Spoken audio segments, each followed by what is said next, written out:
있는데요. 그래서 사역하면서 공동체 안에서 저도 성장하고 있지만 청년 공동체가 조금씩 이렇게 성장하는 그러한 이제 경험을 하고 있습니다. 그래서 주변 성도님들도 그렇고 청년들도 그렇고 제가 젊은이 교회에 오셔서 감사하다 이런 이야기를 제가 종종 듣고 있는데요. 그런데 사역자로 인해서 공동체가 복을 받지만 그렇죠? 그런데 저는 청년들로 인해 복을 받고 있는 사역자다라는 걸 깨달았습니다. 그러니까 아무리 청년 사역자로서 비전을 선포해도 뭐 이렇게 동기부여를 해도 청년들이 움직이지 않으면 이렇게 허공에 울리는 그 소리가 되어서 사라지죠. 제가 아무리 열심히 해도 청년들의 표정이 바뀌지 않고 그들의 모습이 바뀌지 않으면 누군가가 새로운 청년이 왔을 때 그 차가움에 정착할 수 없고 그냥 가거든요. 그런데 우리 청년들이 그 열심히 이렇게 자발적으로 해주고 그리고 저에게 와서 목사님 우리도 이런 거 해요. 목사님 제가 이거 하자 그랬을 때 열심히 참여해주는 그러한 청년들의 자발성 이런 걸 보면서 특별히 이제 그 친구가 저에게 많은 것들을 도전하는 친구 중에 한 명이었습니다. 그래서 국내 이제 이번 주간에 제가 주일부터 수요일까지 충주에 있는 이제 한 시골 교회에 가서 그 여름 성경학교 국내 단기 선교를 다녀왔는데요. 그 국내 단기 선교의 시작이 그 친구 때문에 시작됐거든요. 한날 목사님 해외 단기 선교만 가지 말고 우리 국내도 가면 좋겠다고. 저는 그냥 의례적으로 하는 얘기인 줄 알았습니다. 그래서 밥 먹으면서 이제 얘기해서 그래 좋지 뭐 이제 이러고 나서 그 다음 날인가 다다음 날 주중에 갑자기 교회 제 사무실에 옵니다. 목사님 생각해 보셨나요? 국내 단기 선교? 그래 그치 가야 되는 거지. 그래서 시작된 것이 그래서 연초에 세운 예산 없이 시작해서 이제 지난주에 다녀왔거든요. 이런 청년들을 만난 것이 하울링이 살짝 나는 것 같은데 제 목소리가 커서요. 좀 줄여주셔도 될 것 같습니다. 이런 청년들을 만난 것이 공동체를 만난 것이 나에게 복이구나라는 그러한 마음을 주님이 주셨습니다. 청년 사역에서 정말 가장 중요한 부분 중에 하나는 청년들의 자발성입니다. 청년들이 자발적으로 움직여야 청년 사역은 이게 활성화되고 일어나거든요. 근데 요즘 청년들이 시급에 민감한 세대입니다. 시급에. 즉 내가 시간을 보낸 것의 의미가 그러니까는 한 시간에 맞는 시급을 받을 때 그리고 시간을 내가 투자했을 때 내가 얻는 것이 있어야 뭔가 이렇게 열정을 쏟는 그런 세대입니다. 그런데 교회에 와서 사역하는 거, 기도하는 거, 예배 섬기는 것, 뭐 1시간, 2시간 아니면 주일 하루 전체를 투자했을 때 청년들의 삶에 주머니에 생기는 게 있나요? 여러분 있어서 지금 여기 아니랍니다. 확실하게 한 청년이 고개를 아무것도 없습니다. 투자 대비 수익이 없죠. 생기는 게 없습니다. 내 눈앞에 보이는 수익이 없습니다. 에어컨 잘 나오는 집에서 그리고 침대와 하나가 돼서 릴스 보고 유튜브 보고 넷플릭스 보고 그렇게 시간을 보내는 것을 훨씬 더 선호하는 그런 세대입니다. 예전에는 막 교회 가면은 자매들 만날 수 있고 교회에서 레크레이션 해주고 맛있는 거 주고 요즘 청년들 가장 재밌는 게 이러고 있는 건데 그래서 귀찮은 거 어려운 거 힘든 거 그거 싫다 이겁니다. 근데 지금 청년들이 지금 여기 이 더운 여름에 여기 모여 있습니다. 네, 이름표한 분들만 청년들인 거죠. 네. 그리고 말씀을 듣고 있죠. 네. 전혀 유명하지 않은 강사가 왔습니다 오늘. 네, 들어본 적이 없을 겁니다. 제 이름을 어디서 들어보셨겠습니까? 그냥 우리 전도사님이 아는 목사님 해서 이런 강사가 와서 말씀을 전하는데 이렇게 집중해서 반응해주고 아니라고 자발적으로 모여 있죠. 네, 우리 이 청년들이 이제 전사님을 괴롭힐 겁니다. 전사님 계속적으로 괴롭히세요, 여러분. 전사님 우리도 이런 거예요. 수련회 왜 교회에서 해요? 우리도 어디 바다 갔다 와요? 이렇게 괴롭히세요. 단기 선교도 가요. 우리 해외로 단기 선교 가요. 이렇게 해외 여행은 첫 시작이 청년 때 단기 선교로 시작하는 겁니다. 얼마나 좋아요. 자발적인 헌신. 청년들이 말씀으로 변화되고 그리고 수익이 없는 헌신. 그렇죠. 그리고 도파민이 없는 순종을 하는 겁니다. 그럴 때 누리는 정말 놀라운 기쁨과 한순간의 쾌락이 아니라 영원한 기쁨, 잔잔하게 계속해서 끊임없이 흘러 넘쳐가는 그런 평강. 더 이상 내 인생이 내 것이 아니구나. 주님 손에 모든 것을 맡기고 내가 살아가겠다. 이런 헌신하는 세대로 우리 청년들이 세워질 것입니다. 그런 청년들이 일어날 때 공동체가 복입니까? 아니면 사역자가 복입니까? 둘 다 복이죠. 이런 공동체를 만난 사역자가 진짜 복인 겁니다. 그리고 또 그런 사역자를 만난 공동체가 복인 겁니다. 그래서 우리 담임 목사님 계속해서 이곳에서 성도님들 함께하고 계시는 거 아닙니까? 정말로 귀한 만남 속에 이 교회 푸른 사랑 교회 가운데 놀라운 하나님의 은혜가 계속적으로 하나님께서 그렇게 이끄시고, 그리고 하나님께서 우리를 그렇게 부르시고, 그리고 오늘 우리는 그 집회를 통해서 그렇게 하나님 앞에 서게 될 줄 믿습니다. 우리 함께 오늘 본문 말씀인데요, 출애굽기 3장 1절에서 5절까지의 말씀, 우리 성경책 있으시면 찾으셔도 좋고요, 앞에 화면에 나올 겁니다. 네. 출애굽기 3장 1절에서 5절.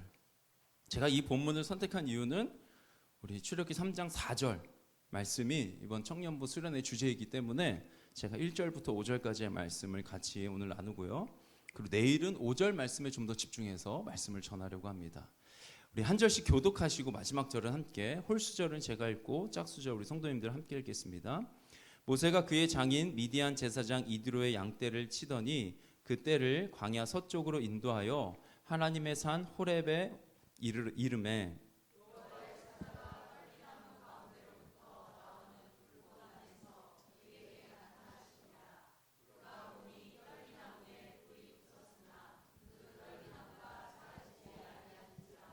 이에 모세가 이르되 내가 돌이켜 가서 그 큰 광경을 보리라. 떨기나무가 어찌하여 타지 아니하는고 하니 그때에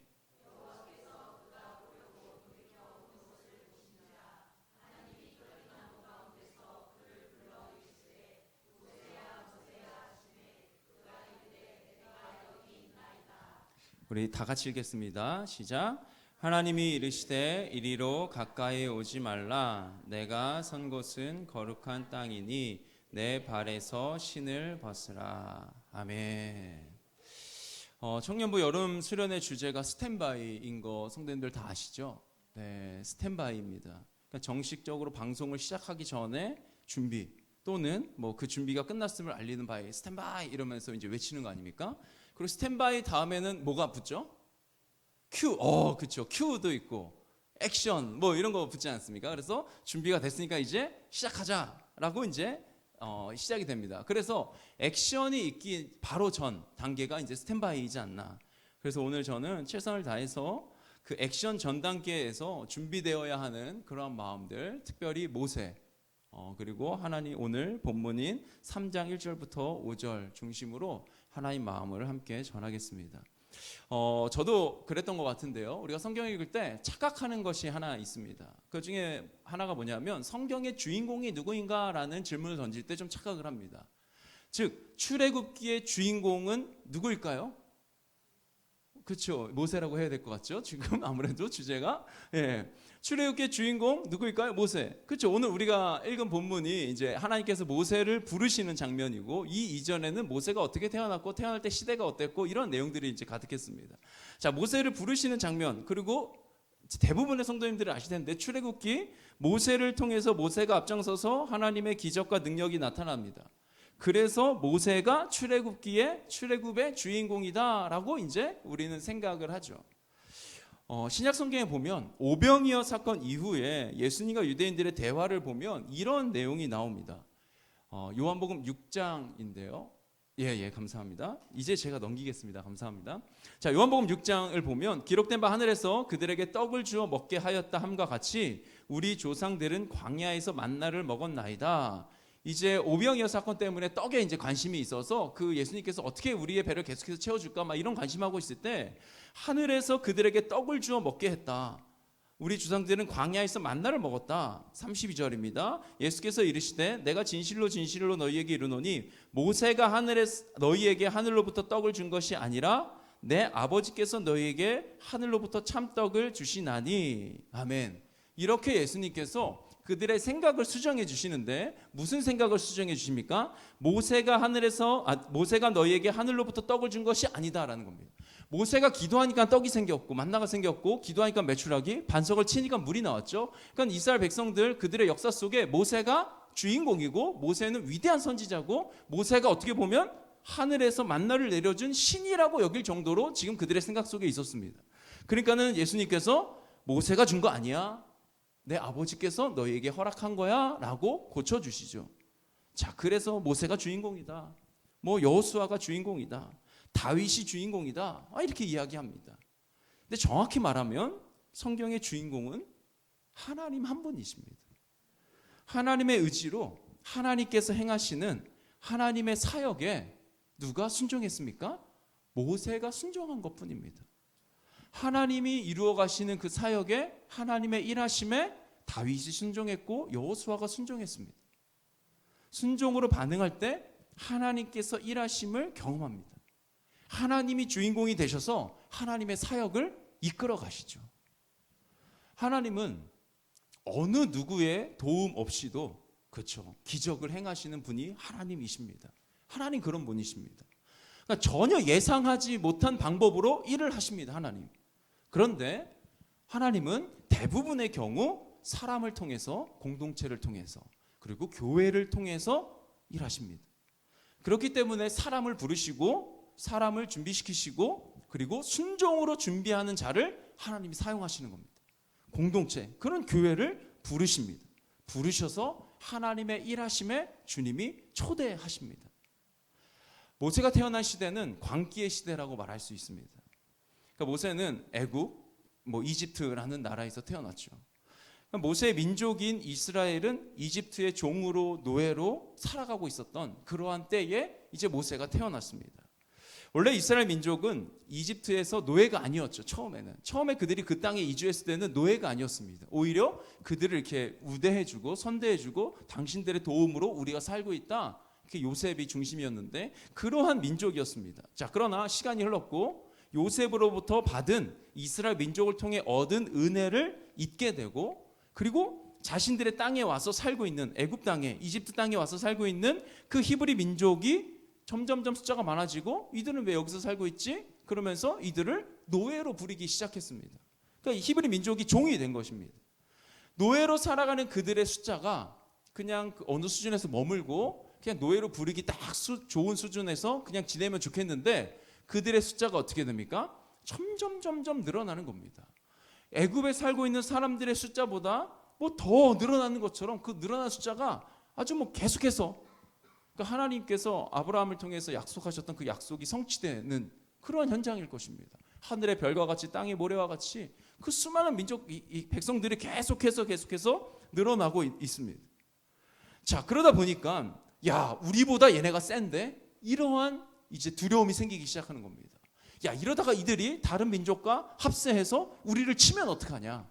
애굽을 치고 이 히브리 민족이 우리를 먹으면 어떡하냐? 국력보다 우리 숫자보다 막 더 늘어나고 있다. 큰일 났다. 그 노예 민족의 힘이 더 강해진. 그때는 그 사람의 숫자가 국력이지 않습니까? 그래서 당시 왕이었던 바로가 광기의 명령을 내리죠. 어떤 명령입니까? 이집트에 살고 있는 이스라엘 사람들이 자식을 낳으면 그러면 남자면 죽이고 여자면 살려라. 이러한 명령이 떨어졌을 때 모세가 태어났죠. 들었죠, 청년들? 지난주쯤. 주일날 들었죠, 그치? 제가 물어봤거든요, 경문전 선생님한테. 어떤 설교하냐 막 이러면서 그랬더니 이제 모세 이야기, 전 이야기 할 거다, 2장 이야기 할 거다. 이제 그러한 시대, 그래도 한번 더 들어주세요. 자, 그런 시대에 태어났는데, 자, 명령이 떨어질 때 태어났고 그의 엄마 요게벳이 모세를 어떻게 했죠? 숨겼습니다. 100일 동안 숨겼습니다. 숨기면서 울 때 입을 막으면서 아마 숨겼을 겁니다. 소리가 새나가면 안 되니까. 근데 더 이상 숨길 수 없는 시간이 되자 이제 바구니에 방수 처리를 하고 모세를 담아서 이렇게 나일강에 둥둥둥 떠내보입니다. 놀라운 것은 그렇게 흘러간 모세가 바로의 딸에게 이제 그 눈에 띄게 되고 그리고 모세는 건짐을 받아서 이제 왕자의 삶을 살아가기 시작합니다.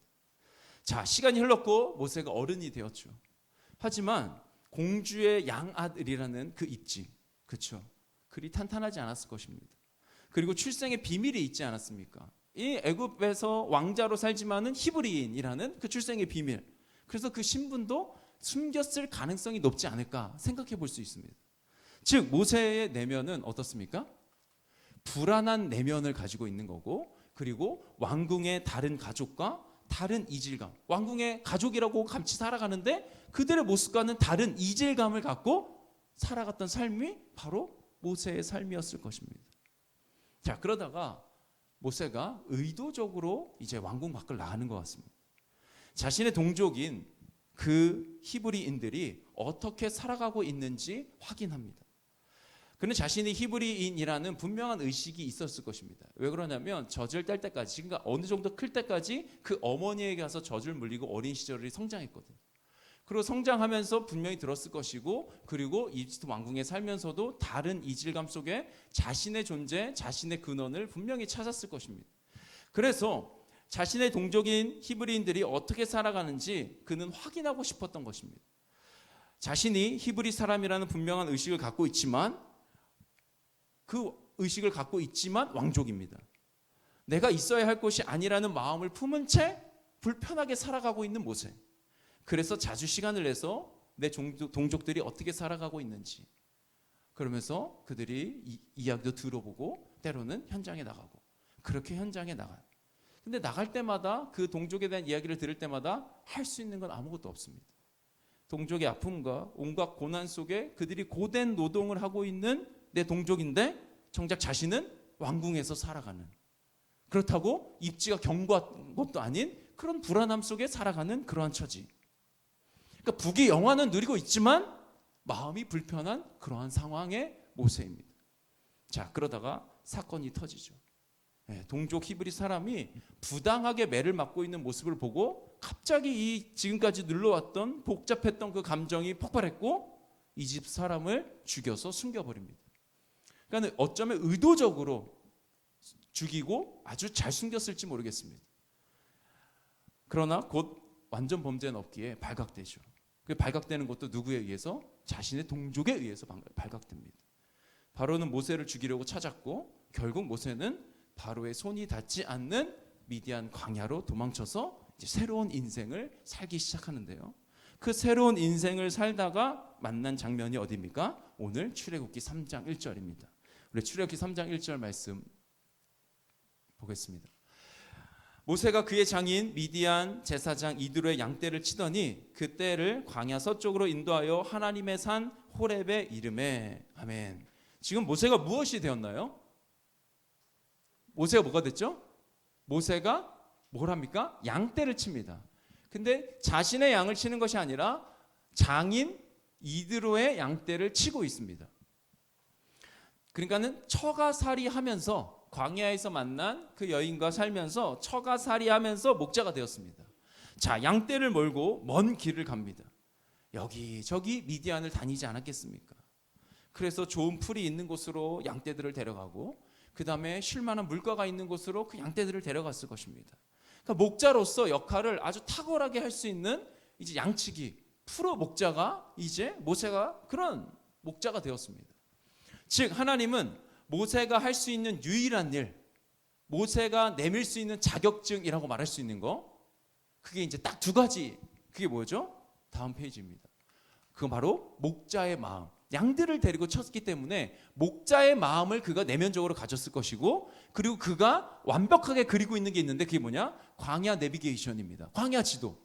왜냐하면 그 미디안 광야를 여기저기 다 다녔기 때문에 그 광야에 어떻게 길이 생기고 어디에 풀이 있고 어디에 물이 있는지 누구보다 잘 아는 사람이 이제 모세이고, 그리고 양떼를 쳤기 때문에 목자로서의 마음, 양들을 이끌고 갈 때의 그 마음을 그 마음 속에 갖고 살아갔던 사람, 바로 이 두 가지를 갖췄을 때 하나님께서 모세를 찾아가십니다. 자, 그 찾아가신 자리가 하나님의 산 호렙이었고 거기서 불붙은 떨기나무에서 주님의 음성을 듣습니다. 2절 말씀입니다. 여호와의 사자가 떨기나무 가운데로부터 나오는 불꽃 안에서 그에게 나타나시니라. 그가 보니 떨기나무에 불이 붙었으나 그 떨기나무가 사라지지 아니하는지라. 아멘. 자, 여기 나오는 떨기나무는 당시에 그 지역에서 흔히 볼 수 있었던 그런 아카시아 나무 종류의 가시나무입니다. 그러니까 흔한 그냥 나무 한 그루입니다. 근데 그 나무에 불이 붙었습니다. 그 불꽃 안에서 여호와의 사자가 나타났고 그리고 거기서 음성이 들리는데 그 전에 그 나무가 불이 붙었는데 타지 않는, 사라지지 않는 이제 신기한 것을 이제 모세가 보게 된 것입니다. 자, 우리나라에서는 그 산에 불이 나면 이제 큰일 나지 않습니까? 나무에 불이 붙었다 하면 큰일입니다. 그게 막 산으로 다 번져나가고 그리고 그 마을로도 내려올 수 있고.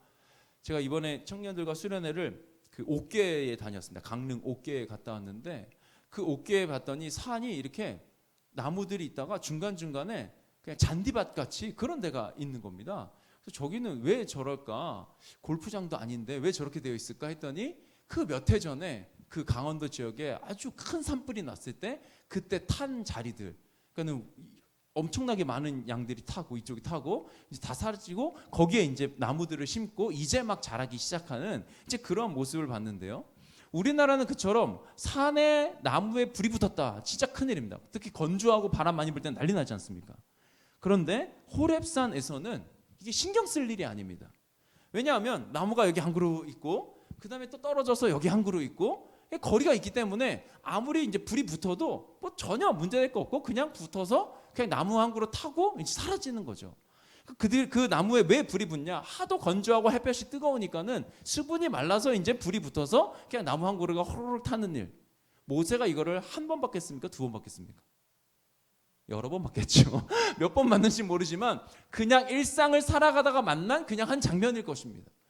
그런데 그냥 그 장면 그냥 타게 사라지겠구나 했는데 그의 시선이 거기로 향했고 그곳에 머무르고 그곳에 가까이 가기 시작하는 겁니다. 40년 목자 생활하면서 수시로 봤던 그 현상, 이번에도 타고 사라지겠지. 근데 불이 사라지지 않고 나무가 사라지지 않습니다.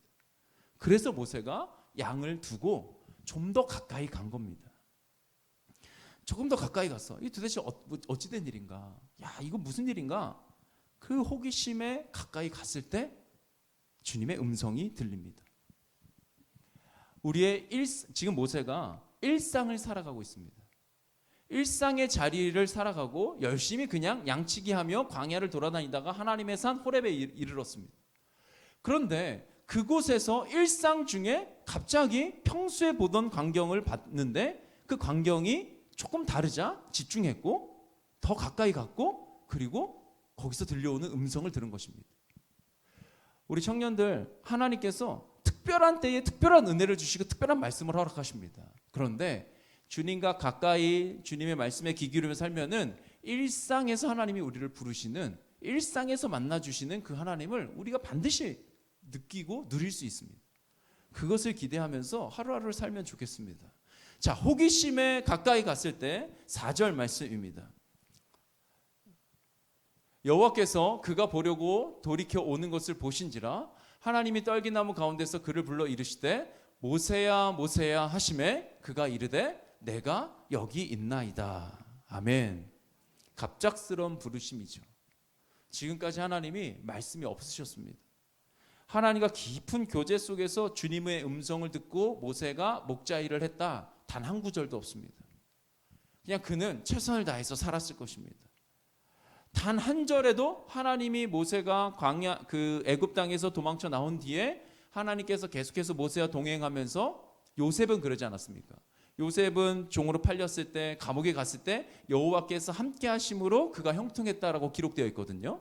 함께 하심이 형통이었는데 모세의 삶에는 그런 구절 하나도 없습니다. 그냥 누구를 아내를 만났다, 자식을 낳았다, 장인 이드로의 양떼를 치는 목자가 되었다, 이게 답니다. 어느 한 구절에서 하나님이 나타나셨다라는 이야기 구절이 없습니다. 즉 숨어서 지켜보고 계셨던 하나님께서 모세에게 지금 나타나신 겁니다. 물론 모세는 민족의 무거운 마음을 갖고 있지 않았을까? 그렇죠. 그리고 아브라함의 하나님, 이삭의 하나님, 야곱의 하나님을 그가 알고 있었기에 그 주님을 그리워했을지 모르겠습니다. 그리고 애굽에서 왕궁에 있을 때보다 목자로 살아가면서 하나님을 조금 더 생각하면서 살았을 수도 있겠다라는 생각은 할 수 있습니다. 그러나 그가 주의 음성을 들었고 그가 주의 음성에 반응했고 하나님이 그에게 나타나셨고 동행하셨고 한 구절도 없습니다. 중요한 건 시간이 흘렀습니다. 4개월 정도 흐른 것. 그러니까 모세가 애굽에서 탈출해서 한 4개월, 한 4년, 한 14년 아니라 40년의 시간이 흘렀습니다. 그리고 그동안 아무런 일도 일어나지 않았습니다. 왕궁에 있을 때는 그래도 그가 뭐 자리가 입지가 좀 불안하고 불안한 내면이 있다 할지라도 그가 뭔가 해볼 만한 그런 힘과 능력이 있는 것처럼 보이지 않습니까? 왕궁에 있을 때 왕자니까. 근데 지금은 어떻습니까? 목자의 마음과 광야 내비게이션 그거밖에 없습니다. 지팡이 하나 들고 살아가는 겁니다. 그냥 이렇게 뭐 내 동족과 떨어져서 내 고향에서 떠나서 이러고 살아가지만 그래도 이국 땅에서 이 타지에서 좋은 사람 만났고 그리고 뭐 가족 이뤘고 인생 말년 편하게 살다가 그러다가 마무리해야지 행복하게 살다가 마무리해 그게 인생 그의 마지막 계획이었을지 모르는 그때 뭐 동족을 생각하면 마음 한켠이 조금 쓰라리긴 하지만 뭐 어쩌겠냐 나는 이미 도망쳐 나왔고 내가 할 수 있는 건 아무것도 없다. 왕궁에 있을 때 모세를 불렀어야 하나님이 글을 좀 더 쓰셨을 텐데 왕자가 이스라엘 백성들과 뭘 일으킬까요? 구테타를 일으키는 겁니다. 그래서 막 이스라엘 백성들에게 미리 가서 막 이게 이야기하고 막 해갖고 야 같이 일어나자 우리가 애굽을 치자 우리 그 정도 힘이 됐다 이렇게 해서 구테타 일으키고 그들을 탈출시키는 것이 우리가 생각할 때는 맞는 것 같은 그때에 하나님 모세 부르지 않으시고 수많은 시간이 흘러서 40년의 시간이 흘러서 40년 동안 살면서 왕궁에서 익혔던 뭘 익혔을까? 왕궁에서 여기 1, 2, 3, 4, 5 다섯 번째 앉은 청년 흰 티셔츠에 셔츠 거친 왕궁에서 모세가 뭘 배웠을까요? 사람을 그치 리더십도 배웠을 거고 맛있는 거 혼자 먹는 것 같은데 지금 자 리더십도 배웠을 거고 그렇죠 왕궁 생활하면서 익혔던 습관들이 있을 거고 그렇죠 문화 뭐 예절 그리고 그들이 섬겼던 신도 숭배했을 거고 이러한 모든 것들이 그의 모든 리더십이 사라진 40년 광야 생활을 하는 동안 주님은 사라질 동안 숨어서 지켜보시는 겁니다. 양을 치며 그 화려했던 왕궁 생활이 신기루처럼 사라집니다. 이제 내가 할 일은 광야에서 양이나 치고 내 가족들이랑 뭐 같이 살고 이들이 잘 커서 결혼해서 손주나 보고 이렇게 내 삶을 마무리해야겠다 싶을 때 하나님께서 등장하십니다. 그러니까 힘이 다 빠졌을 때 주님 부르십니다. 대화 상대가 양밖에 없지 않습니까? 네, 양밖에 없어서 그의 혀가 어눌해진 겁니다. 모세가 처음부터 말을 못한 게 아니라 말을 잘했겠죠. 말하는 거 배웠겠죠. 그렇죠? 리더십 뭐 다스리는 거 배웠다고 지금 저 청년이 얘기해 주지 않습니까? 그거 배웠을 겁니다. 말 잘했겠죠. 협상하는 능력도 배우고 다 했을 겁니다. 근데 40년을 양하고만 다니니까 누구랑 말을 하지 않으니까 말이 어눌해지는 거 아니겠습니까? 그랬을 때 하나님 부르십니다. 모세야 모세야. 히브리 사람들은 애정을 담아서 누군가를 부를 때 이게 두 번 부른다고 합니다. 모세야 모세야. 저희는 성을 빼고 부르지 않습니까? 애정을 담을 때. 기분 나쁠 때는 이명재 이렇게 유경문 이렇게 부르는 겁니다. 그런데 야, 자꾸 이러면 안 되는데 우리 경문아 뭐 이렇게 부를 때는 이 마음을 담은 겁니다. 형제야 부를 때 야 이명재 이건 기분 나쁘다 이거는. 히브리 민족들은 모세야 모세야 두 번 하나님 애정을 담아서 그를 부르시는데 인생 처음으로 모세가 하나님의 음성을 듣습니다. 이상하게 낯설지가 않은 그 음성입니다. 오래전부터 알고 있었던 그 분의 음성처럼 듣고 반응하는 모세입니다. 처음 들었는데 이게 영적으로 주님의 음성을 들었을 때 나타나는 반응입니다. 저에게도 이런 주님의 부르심이 있었습니다. 제가 고등학생 때 제 동생이 남동생이 한 명 있는데요. 그 남동생은 중학생이었고 저희 아버지는 대학생이었습니다. 좀 상상이 되시나요? 초등학교 5학년 때 제가 초등학교 5학년 때 아버지께서 사업을 시작하셨는데 그 사업이 부도가 났고 그래서 그때부터 아주 그 전에는 그래도 이제 시골에서 4학년 때까지 살았거든요. 그래서 경기도 포천 관인이라는 곳 거의 뭐 38선 위쪽 휴전선 아래 뭐 그 동네에 살았는데 그 동네에서 부모님이 그때 초등학교가 그래도 2개 반 있었고 한 반에 40명 넘게 있었던 그러한 때 6학년까지 있었으니까요. 근데 그 동네에 유일한 학원이 있었는데 그게 저희 집이었습니다. 그 아버지가 속셈 학원, 그러니까 그 경리 이런 쪽에 이제 셈이 빠르셔갖고 주산, 암산 이런 거 해보셨나요? 네, 저도 해봤거든요. 그 주산, 암산 학원 하시고 막 컴퓨터 처음 생길 때 청년들은 알 수가 없는 컴퓨터 있습니다. 디스켓을 넣고 켜야 컴퓨터가 켜지는 그런 컴퓨터 있는데 아무튼 그런 컴퓨터 이제 막 그런 학원, 미술학원 뭐 이런 큰 학원을 이제 교육에 이제 열정이 있으셔갖고 뭐 속셈, 암산 학원, 그 다음에 뭐 컴퓨터 학원, 미술 학원 막 이렇게 하실 때입니다. 그렇게 살다가 이제 우리 자녀들 교육도 그렇고 우리가 서울로 가자. 그래서 이제 목동에 자리 잡고 김포에서 그 사업을 시작하셨는데 이제 그 사업이 이제 망한 거죠. 부도가 났습니다. 그래서 그때부터 이제 극한 어려운 시절을 보내기 시작하는데요. 아버지께서 다시 회사 생활 시작하시고 그리고 뭐 다른 이런 일 해보시고 뭐 정수기도 파시고 뭐 아무튼 다양한 일을 하시다가 지내시는데 교회에 막 다닐 때도 있고 안 다닐 때도 있고 막 그랬습니다. 그런데 교회에 가서 예배 드리면 하나님께서 자꾸 부르시는데 어디로 부르시냐면 이 자리로 부르신다는 겁니다. 자꾸 그 자리에 눈이 이제 가게 되고 그래서 거부하다. 사실 아버지께서 20살 때 신학교 가셨다가 74년도에 모건대학교 가셨다가 이 길은 내 길이 아니다. 그래서 한 학기도 안 마치시고 그만두고 대우중공업에 가셔서 이제 격리를 보시고 막 이러시다가 그렇게 이제 이렇게 저희 가정이 그렇게 됐는데요. 그러니까 거부하고 아니다 하다가 안 되겠으니까 결국 마지막에 순종하셔서 97년도에 이제 신학대학교를 가신 겁니다. 모건대를. 그래서 동생이 중학생, 저 고등학생, 아버지 대학생. 감사한 것은 그렇게 시작된 PK라고 하죠. 목회자 자녀의 삶이 싫지 않았습니다. 그게 진짜 감사합니다. 왜 그러냐면 저도 제 동생도 그때 진짜 열정적으로 교회 생활했습니다. 뭐 교회에서 뭐 거의 뭐 살다시피 하고 특히 토요일 주일에는 뭐 없습니다.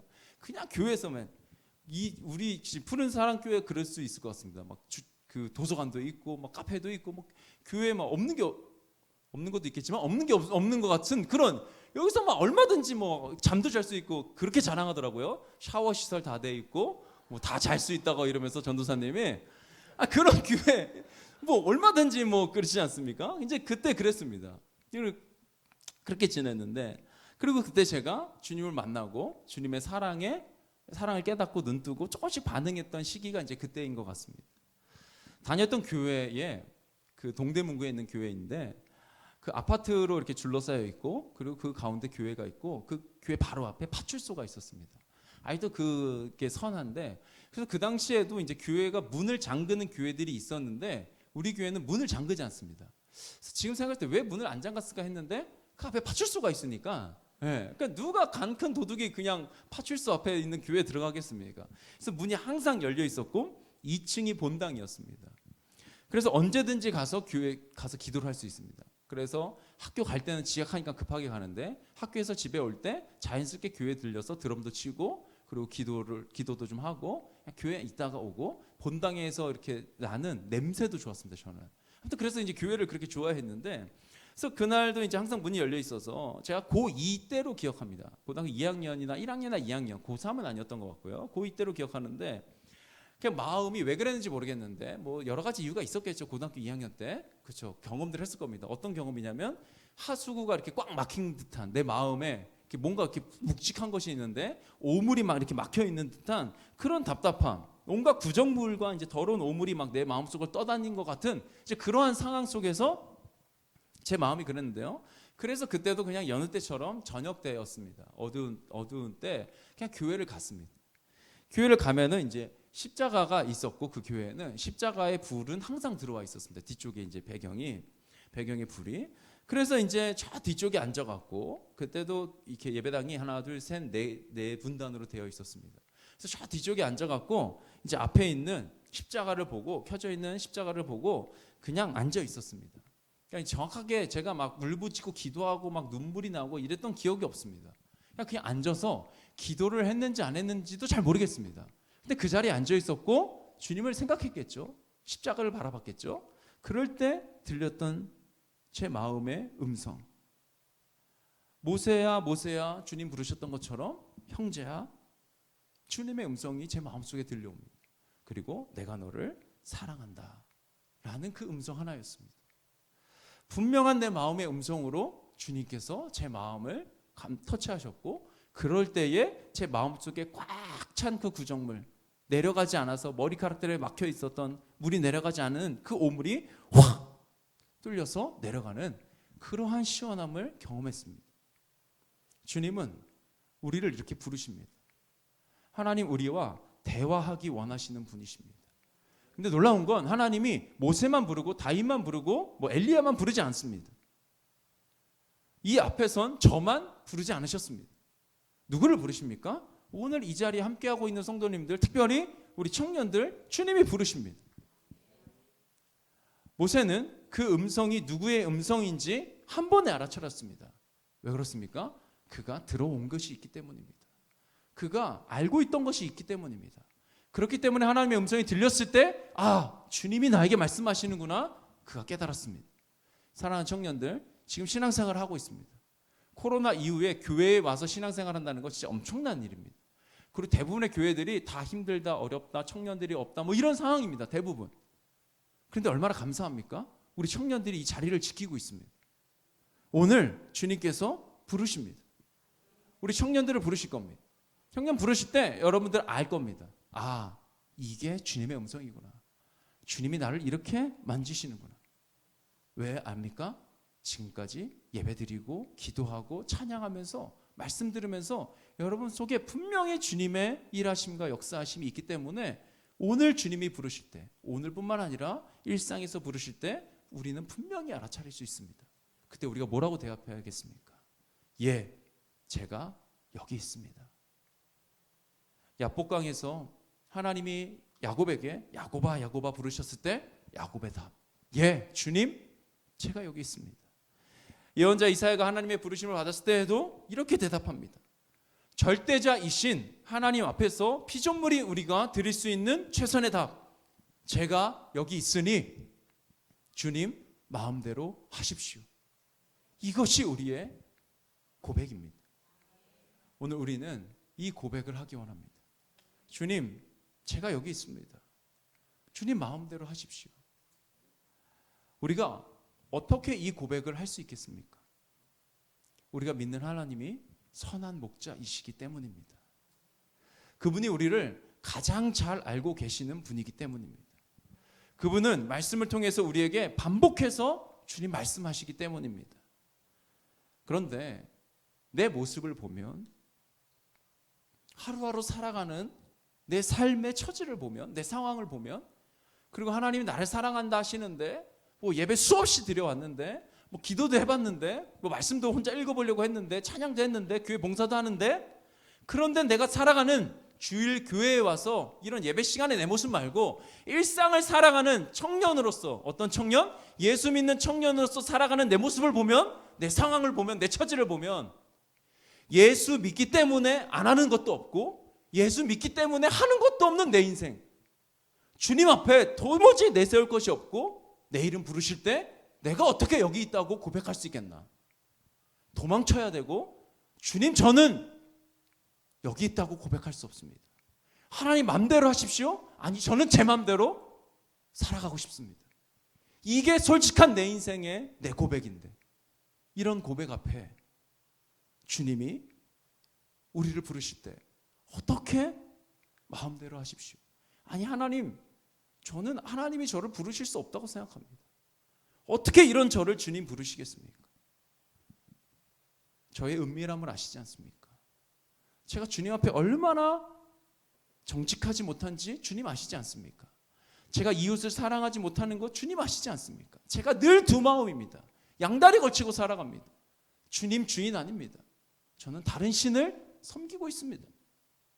이러한 저의 상황과 환경, 제 처지, 제 실수 앞에 어떻게 하나님께 나아갈 수 있고, 하나님 이런 저를 부르실 때 제가 여기 있다고 어떻게 저의 얼굴을 들 수 있겠습니까? 이럴 때 주님 우리에게 말씀하시는 건 너의 모습, 너의 마음, 너의 됨됨이 그거 말고 내 시선을 봐라. 내가 너를 어떻게 생각하는지를 기억해라. 그래서 내 상황 속에 하나님을 끌어들이고 하나님의 말씀을 끼워다가 맞추는 것이 아니라 기준 되시는 하나님 말씀 앞에 내 생각을 정렬시키는 거고 내 상황을 맞추는 거고 그 하나님의 일하심에 아멘하며 가는 것이 우리의 삶입니다. 그래서 주님이 이렇게 말씀하십니다. 이사야 62장 4절입니다.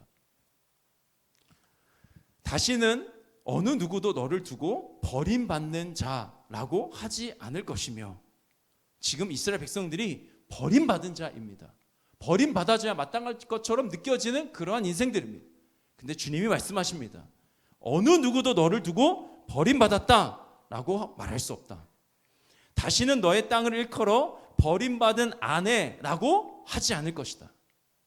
오직 너를 하나님께서 좋아하시는 여인이라고 부르고 내 땅을 결혼한 여인이라고 부를 것이니 왜냐하면 주님께서 너를 좋아하시며 내 땅을 아내로 맞아주는 신랑과 같이 되실 것이기 때문이다. 아멘.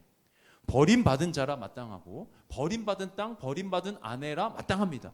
봤을 때 그렇습니다. 그런데 주님 뭐라고 하십니까? 하나님께서 좋아하시는 여인, 결혼한 여인. 왜? 주님이 좋아하시고 주님이 그 아내를 맞아주는 신랑과 같이 하나님이 하시겠다는 겁니다. 5절입니다. 총각이 처녀와 결혼하듯이 너의 아들들이 너와 결혼하며 신랑이 신부를 반기듯이 내 하나님께서 너를 반기실 것이다. 아멘. 하나님께서 우리를 반기시겠다고 말씀하십니다. 우리가 잘났으면 하나님 필요 없습니다.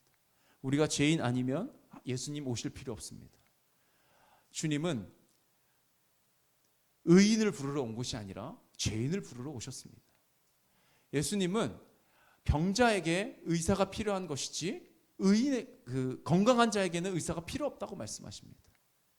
정확히 표현하면 내가 병자인 것을, 내가 환자인 것을 인정하는 자에게 의사가 필요합니다. 아무리 피가 철철 흘러도 나는 괜찮아, 나는 환자 아니야, 그럼 의사 만나러 가지 않습니다. 아무리 내 안에 죄가 많아도 내가 하나님 없이 수많은 시간들을 살고 하나님과 끊어진 채로 살아도 나는 괜찮아 하면 하나님 찾지 않습니다. 그러나 오늘 인정하는 겁니다. 하나님, 제가 주님 없이 살아가고 있습니다. 하나님, 제가 정말로 아무것도 할 수 없다는 그 패배감 속에 그렇게 숨어 있습니다. 그런데 주님 오늘 저에게 오셔서 타지 않은 떨기나무 속에서 모세를 부르셨던 것처럼 하나님 저를 부르신다 약속하시니 제가 그 주님께 나아가겠습니다. 하나님, 저의 이름을 불러주시고 저를 안아주시고 저를 신랑이 신부를 반기듯이 저를 반겨주시겠다고 주님 말씀하셨으니 저를 오늘 그렇게 만나 주십시오. 우리 이 시간 같이 나를 지으신 주님 같이 찬양하고 기도하겠습니다.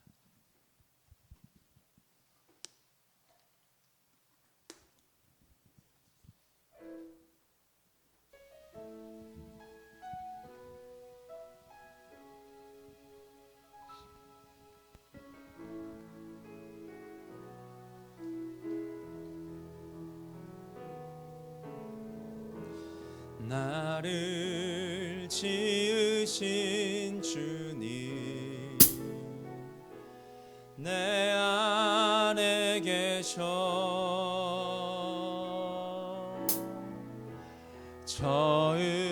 처음부터 내 삶은 주의 손에 있었죠. 나를 지으신 주님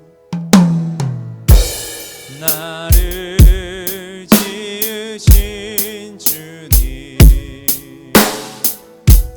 내 안에 계셔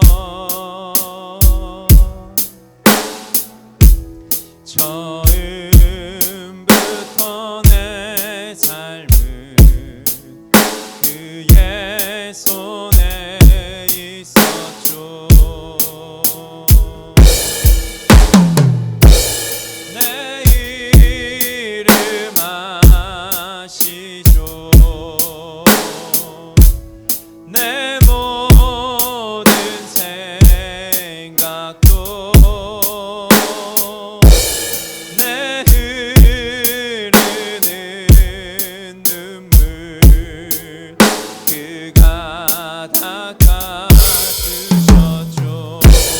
그는 내 아버지 난 그의 소유 그는 내 아버지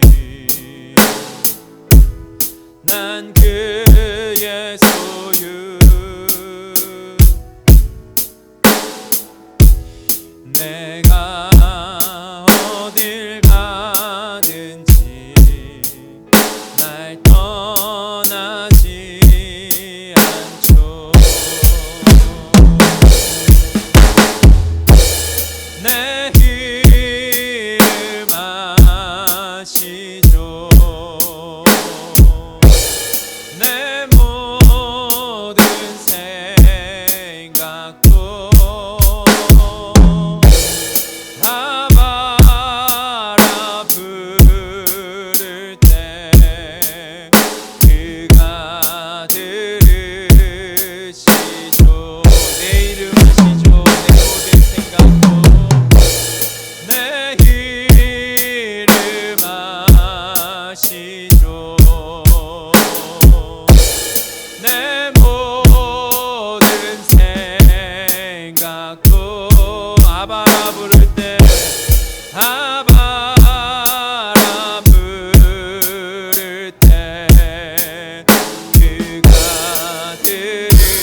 예배하는 사랑하는 성도님들, 이 시간 우리가 함께 기도하기를 소망합니다. 하나님께서 우리를 아시고 우리를 지으셨고 우리를 이 모습 그대로 사랑하시겠다고 주님 말씀하십니다. 우리는 하나님 앞에 나아갈 자격증이 없고 아무것도 할 수 없는 것 같지만 이러한 나의 삶에 주님이 찾아오시고 주님이 찾아오신 주님이 우리를 부르십니다. 부르셔서 너 혼자 가서 열심히 일해라라고 말씀하시는 것이 아니라 내가 갈 것이다. 내가 이스라엘 백성들이 애굽 땅에서 얼마나 고통 중에 살아가고 있는지, 내가 그들의 부르짖음, 도무지 못 살겠다라고 외치는 나를 찾는 그 부르짖음을 내가 들었고, 내가 그들의 고통을 보았고, 내가 다 알고 있다. 그래서 내가 이제 내려가서 그들을 구원할 것인데, 모세야 너가 가라. 내가 가는데 너가 가는 것이다. 내가 이걸 위해서 너를 불렀다. 주님이 말씀하십니다. 사랑하는 성도님들, 청년들이여, 하나님께서 오늘 우리를 부르십니다. 일상의 자리에서 내가 가장 잘할 수 있는 그 지팡이를 들고 살아갈 때 하나님께서 우리를 부르시는 줄 믿습니다. 우리의 이름을 부르시며 내가 너와 함께한다, 주님 말씀하실 터인데 나는 자격이 없는 것 같고 나는 도무지 너무나도 더럽고 추하지만 주님, 그러나 주님이 부르시니 예 주님 제가 여기 있습니다. 하나님 주의 뜻대로 저를 사용하여 주시옵소서. 하나님 내가 그 부르심 앞에 아멘 하기 원합니다. 우리 이 시간 살아계신 하나님 앞에 주님의 이름을 3번 부르고 같이 기도하겠습니다. 주여 주여 주여. 살아계신 하나님 아버지, 하나님의 크고 놀라우신 은혜와 사랑 가운데 아버지 오늘 우리가 이곳에 있게 하시니 진심으로 감사를 드립니다.